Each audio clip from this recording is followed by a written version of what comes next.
बच्चों, हमने अपनी पिछली क्लास में देखा था कि कैसे किसी भी न्यूक्लियस के साइज़ की वजह से इसकी स्टेबिलिटी चेंज होती है। जो हमारा छोटा न्यूक्लियस है उसमें सिंस वॉल्यूम कम है इसलिए नंबर ऑफ न्यूक्लियॉन पार्टिकल्स भी कम होंगे, कॉरस्पॉन्डिंगली नंबर ऑफ प्रोटॉन्स कम होंगे, और प्रोटॉन्स के कम होने की वजह से प्रोटॉन प्रोटॉन रिपल्शन भी क्या हो जाएगा, कम। अब जो भी आपका कम रिपल्शन है उसको काउंटर बैलेंस करने के लिए जो नेबरिंग न्यूट्रॉन्स हैं वो अट्रैक्टिव फोर्स लगा के हमारे प्रोटॉन को क्या करते हैं, स्टेबलाइज करते हैं। लेकिन जैसे जैसे हमारे न्यूक्लियस का साइज बड़ा होता जाएगा उसके अंदर प्रोटॉन्स बढ़ते जाएंगे।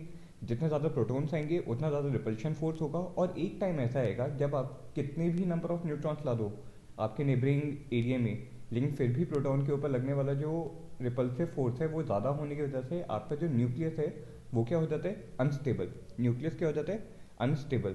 सो in that way we have seen that the most stable nuclei which may exist is of that of bismuth which have 83 number of protons and the mass number is 209. आइए आगे देखते हैं nuclear binding energy.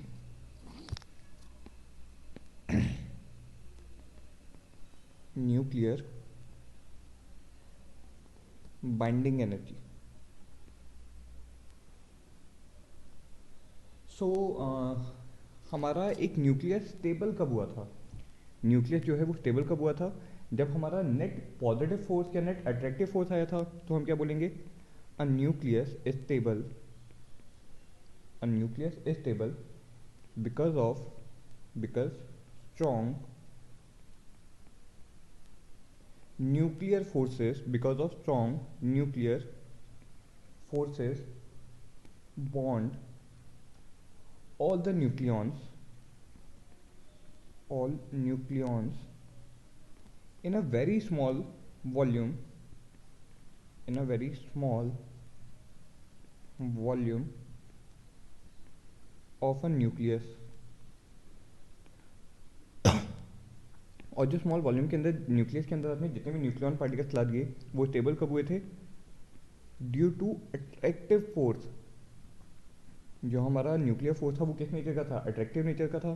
So you will say that due to attractive nuclear forces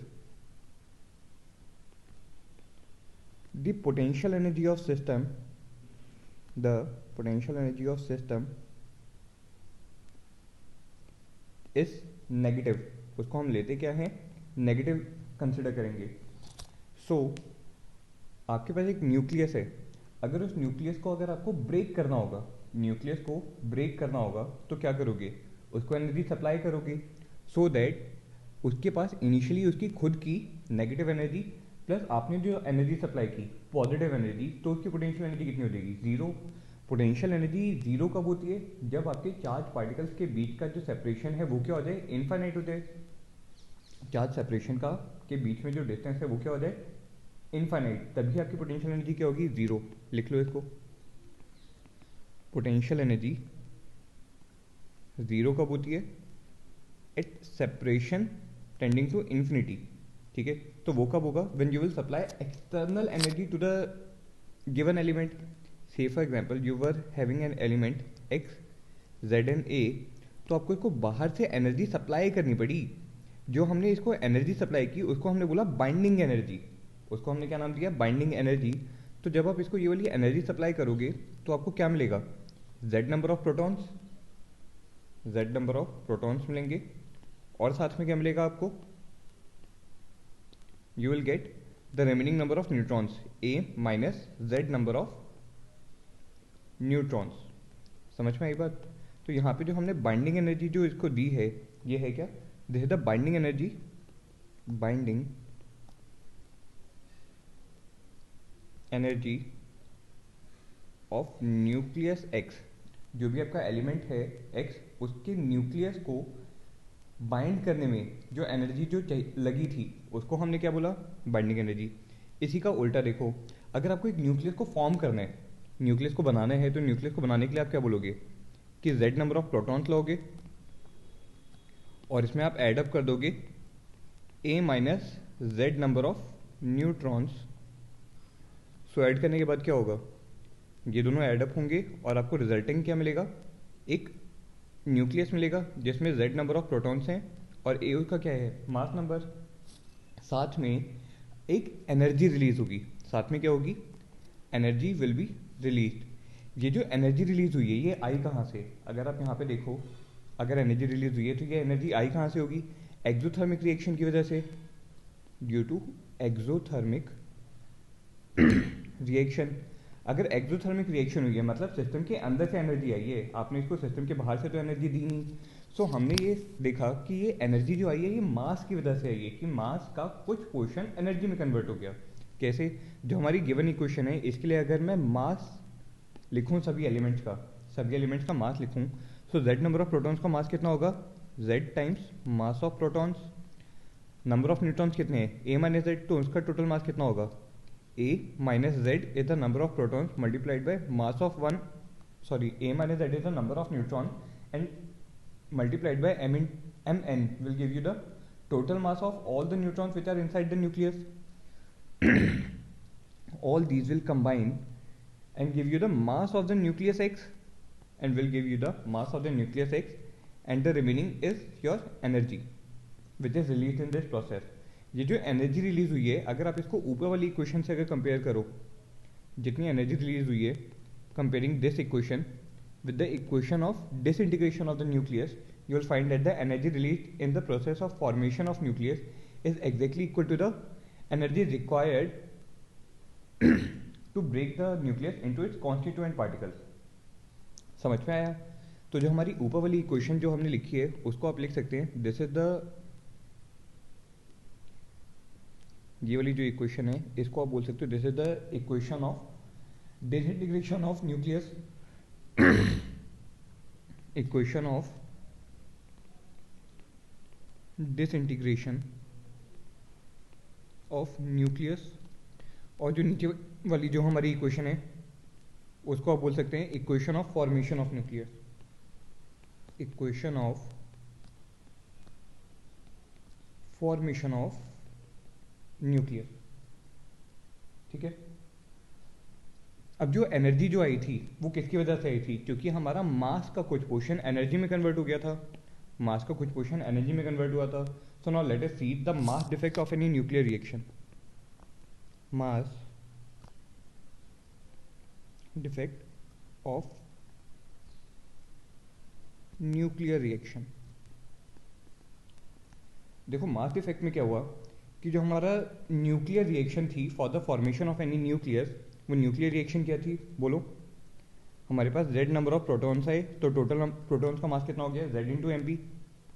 और a minus z number of neutrons है multiplied by the mass of single neutron will give you the total mass of the all the neutrons. This have converted to give you a mass of nucleus plus it have release some energy in this process. ठीक है। अगर हम left hand side का मास देखें, जो हमारे reactant का मास है उसका मास कितना आएगा? Z M P plus A minus Z M N, and we observe that this quantity Z M P plus A minus Z M N is greater than the mass of the nucleus X. It is greater than the mass of the nucleus X. So कुछ mass का portion हमारा reaction के दौरान energy में convert हुआ। जितना मास convert हुआ उसको हमने क्या बोला? Mass defect. जितना हमारा मास कन्वर्ट होगा हमने उतने ही पोर्शन को क्या बोला? mass defect. So mass defect will be given by delta m, which will be equal to z times mass of protons plus a minus z times mass of neutron minus mass of the nucleus x. So जितना मास आपका ये वाला transform हुआ है, ये delta M आपको बता के रहे, this is the mass transformed into energy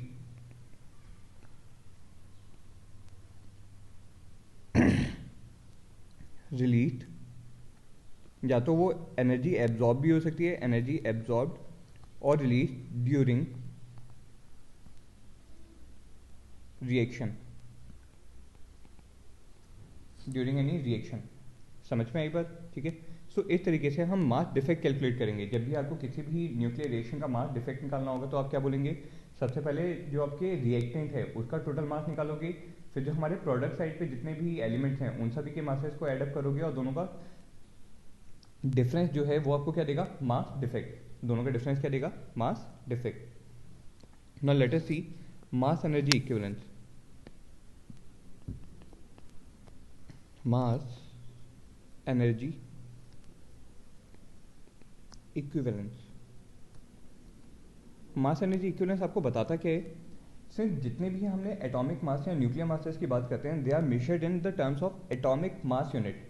they are measured in the terms of atomic mass unit. So let us write generally atomic and nuclear masses, atomic and nuclear masses are measured in terms of atomic mass unit, जिसको हम short में क्या लिखते हैं? AMU। Short में हमने उसको क्या लिखा? AMU। और 1 AMU की वैल्यू कितनी होती है? You all know that the value of 1 AMU के शॉर्ट में हम इसको 1 यूनिट मास भी बोल सकते हैं। This is equal to 1.656 into 10⁻⁻27 kg। ठीक है, 1 एटॉमिक मास यूनिट का मैग्नीट्यूड कितना है? 1.656 into 10⁻⁻27 kg। So in the case of a nuclear reaction, when 1 unit of mass defect is there, so उस मास डिफेक्ट के कॉरस्पॉन्डिंगली जो energy जो release होगी in any reaction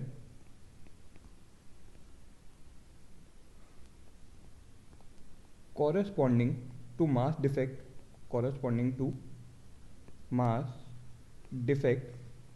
of 1 atomic mass unit corresponding to mass defect, the energy released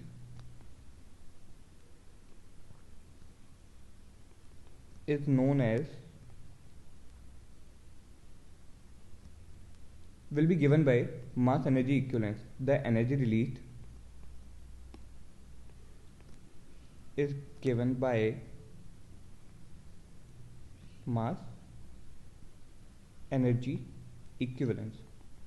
basically mass energy equivalence आपको बता क्या रहे कि जो भी आपके पास गिवन मास था, जब वो एनर्जी में कन्वर्ट होगा तो मास के कॉरस्पॉन्डिंगली इक्विवेलेंट एनर्जी कितनी है?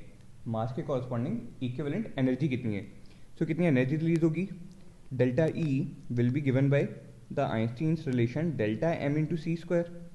Delta M into C square, where C is the speed of light in metre per second. So delta M कितना है? Mass defect corresponding to 1 atomic mass unit, which will be equal to 1.656 into 10⁻⁻27 kg. If you will multiply this with 3 into 10⁸ meter per second to the whole square, you will get the amount in joules. जो भी आपको energy यहाँ से मिलेगी वो किस में मिलेगी? जूल्स में।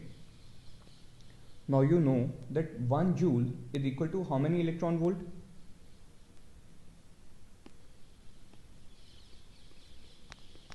Since 1 joule is equal to 1.6 into 10⁻⁻, sorry, the relation is inverse, that 1 electron volt is equal to 1.6 into 10⁻⁻19 joules. So जो हमारी एनर्जी रिलीज है मास एनर्जी इक्विवेलेंस से, जो हम एनर्जी रिलीज निकालेंगे, that can be given by delta E can also be written by 1.656 into 10⁻⁻27 multiplied by 3 into 10⁸ to the whole square, whole divided by 1.6 into 10⁻⁻19 and the units will be electron volt. आपको energy किस में मिलेगी? Electron volt में। When you will solve this value will come out to be 931.5 mega electron volt. कितनी energy release होगी? Mega electron volt, where the value of mega is 10⁻⁶। The value of mega is 10⁻⁶। समझ में आई बात? ठीक है। सो इतनी जब आपका 1 atomic mass unit equivalent energy में कन्वर्ट होगा तो आपको एनर्जी कितनी मिलेगी? 931.5 mega electron volt. Now based upon this, now let us see the binding energy per nucleon.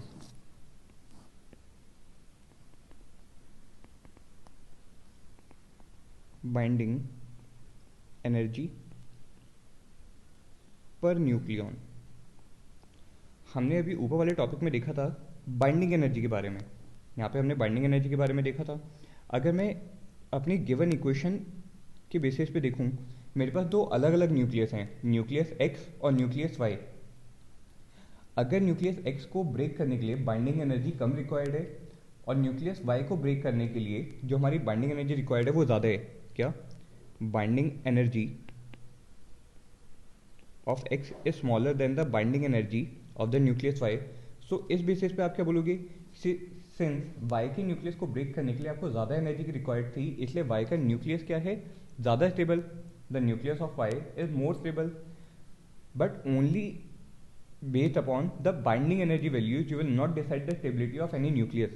सिर्फ बाइंडिंग एनर्जी के बेसिस पे हम स्टेबिलिटी को डिसाइड नहीं करेंगे, we will decide the stability based upon the value of binding energy per nucleon. बात समझ में आई? So now let us see the binding energy per nucleon. So if you wish to see how the nuclear binding energy varies from nucleus to nucleus, it is necessary to compare the binding energy per nucleon basis। ठीक है, so to compare stability of different nuclei, we use binding energy per nucleon। This binding energy per nucleon will be written as Be curly bracket n, and it will be given by the total binding energy released divided by the nucleon number, divided by total number of nucleons inside the nucleus। Nucleon, total number of nucleons कितने होते हैं, mass number. So it can be written as binding energy of an element, divided by mass number. Divided by mass number will give you the binding energy per nucleon. ठीक है, so if you have a mass defect of delta M for any nuclear reaction, if delta M gives you the mass defect, it gives you the mass defect for formation of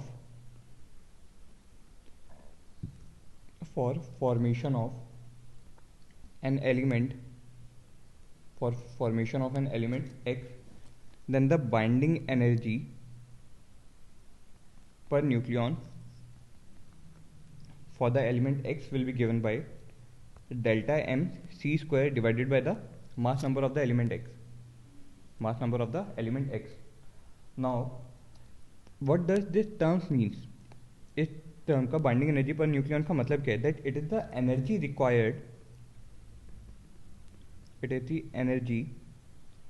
required to remove one nucleon, the energy required to remove one nucleon from the nucleus,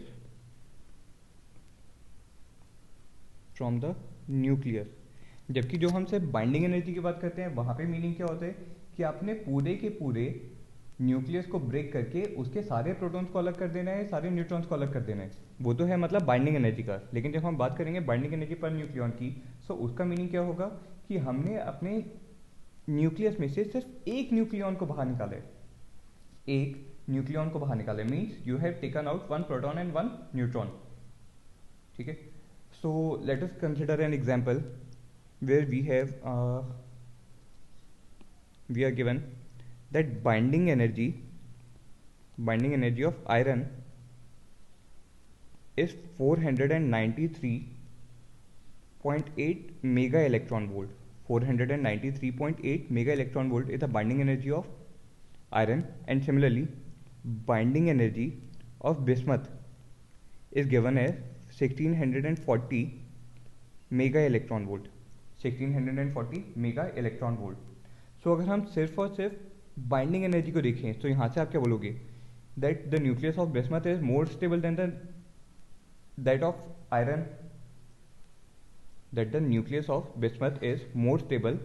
of iron, but अगर हम यहाँ पे calculate करें binding energy per nucleon. So iron की अगर हम बात करें तो आयरन का सिंबल क्या है, Fe, और इसका मास नंबर कितना होता है आयरन का, 56। सिमिलरली जो हमारा बिस्मथ है उसका मास नंबर कितना है, 209। सो now let us calculate the binding energy per nucleon. So binding energy of iron on nucleon basis will be given by 493.8 divided by mass number of iron, which is equal to 56. And similarly binding energy of bismuth on per nucleon basis will be given by 1640 divided by 209. If you will calculate these ratio, the binding energy per nucleon for iron will come out to be 8.8 mega electron volt, while that for the bismuth will come out to be 7.84 mega electron volt. It will come out to be 7.84 mega electron volt. So this means that removal of one nucleon from iron nucleus requires more energy than that from bismuth. इसका मतलब क्या है कि अगर आपको एक nucleon को eject करवाना होगा आयरन के न्यूक्लियस में से तो उसको ज़्यादा एनर्जी रिक्वायर्ड होगी. So will say that the nucleus of iron is more stable then the nucleus of bismuth. समझ में आई? So in short you will say that if binding energy of an element X per nucleon basis is greater than the binding energy of element Y on nucleon basis, then nucleus of X is more stable than that of Y. Considering आपको क्या बात ध्यान रखनी है, even in this case it may happen that binding energy of X is lesser than binding energy of Y. बात समझ में आई? ठीक है. So we have plotted the binding energy per nucleon for all the elements in the modern periodic table. जितनी भी हमारे periodic table में एलिमेंट्स हैं उन सभी के लिए जब हमने binding energy per nucleon versus mass number का जब हमने ग्राफ प्लॉट किया, the graph comes out to be like this. On the X axis I am plotting the nucleon number और the mass number A, while on the y axis I am plotting binding energy per nucleon. I am plotting binding energy per nucleon. So the curves look something like this. Starting from hydrogen, you will be having a sharp straight line, then a drop, then it will come up, then a smaller drop, then something like this.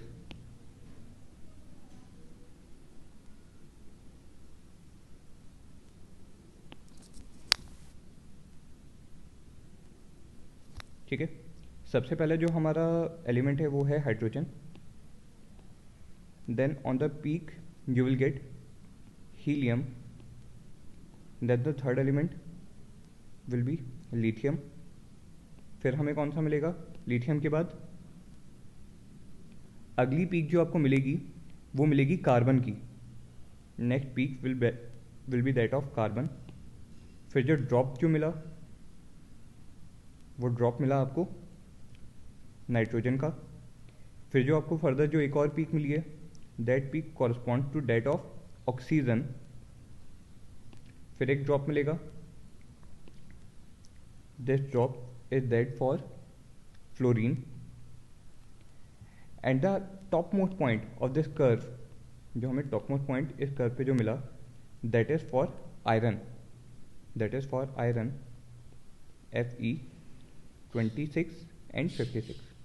56 is the mass number and 26 is the atomic number for iron. And the last element which can be plotted on this relation is nothing but somewhere over here you will get uranium having a atomic number of 92 and the mass number of 238. atomic number कितना है 92 और mass number कितना है uranium 238. you will get bismuth also somewhere over here. atomic number is 83 and the mass number is 209. So if you will see in this you have got peaks. तीन elements के लिए हमें curve के left portion में peak मिली है. कौन कौन से हैं वो 3 elements?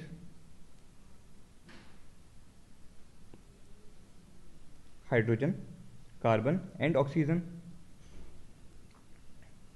sorry, helium, carbon and oxygen. So you can see from this curve that the binding energy per nucleon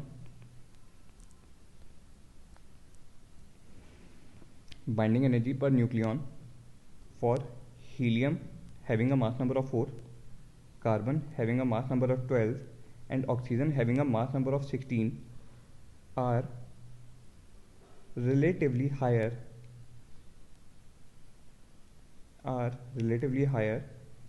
as compared to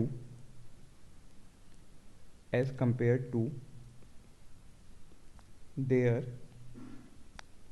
neighboring elements. और इसका मतलब क्या हुआ कि नेबरिंग एलिमेंट से ज़्यादा इनकी बाइंडिंग एनर्जी पर न्यूक्लियन है, सो ये ज़्यादा स्टेबल हुए, ये क्या होंगे, ज़्यादा स्टेबल. ऐसा हुआ क्यों? This is because of the existence of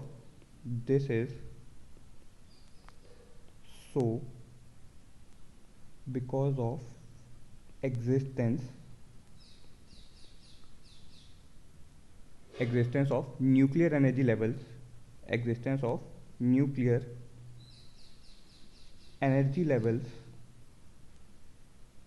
within the nucleus. जैसे हमारे एटम्स के अंदर अलग अलग ऑर्बिट्स की अलग अलग एनर्जी डिफाइंड है, in the same way nucleus के अंदर भी हाइपोथेटिकली डिफरेंट एनर्जी लेवल्स हैं. न्यूक्लियस के अंदर भी hypothetically different nuclear energy levels exist करते हैं. जो भी आपका एक न्यूक्लियर एनर्जी लेवल है, it can contain 2 neutrons of opposite spin और 2 प्रोटॉन्स ऑफ ऑपोजिट स्पिन. इसको साथ साथ लिख लो. क्या?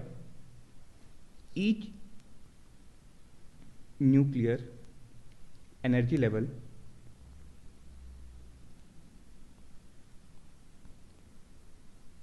may contain 2 neutrons or 2 protons of opposite spins. So every energy level in the nuclei are filled in sequence just as the energy levels in atom to achieve the configuration of minimum energy and therefore maximum stability. जितने भी हमारे nucleus के अंदर अलग अलग energy levels हैं, वो सारे एक एक करके फिल होंगे. सबसे पहले इनर मोस्ट वाला फिल होगा ईदर बाय 2 प्रोटॉन्स और by 2 neutrons having different spin.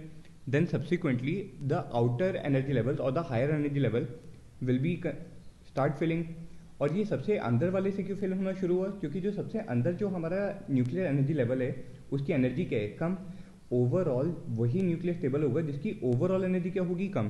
तो इसलिए सबसे पहले जो हमारे लीस्ट एनर्जी के जो एनर्जी लेवल्स हैं वो फिल होने स्टार्ट होंगे. So in the case of these 3 elements helium, carbon and oxygen, होगा क्या यहाँ पे कि जितने भी हमारे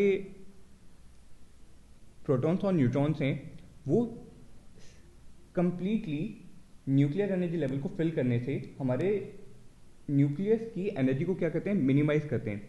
न्यूक्लियस की एनर्जी को क्या करते हैं? मिनिमाइज करते हैं. ठीक है. इस वजह से ये तीनों एलिमेंट जो हैं ये अपने नेबरिंग एलिमेंट्स के कंपैरिजन में ज़्यादा स्टेबल पाए गए.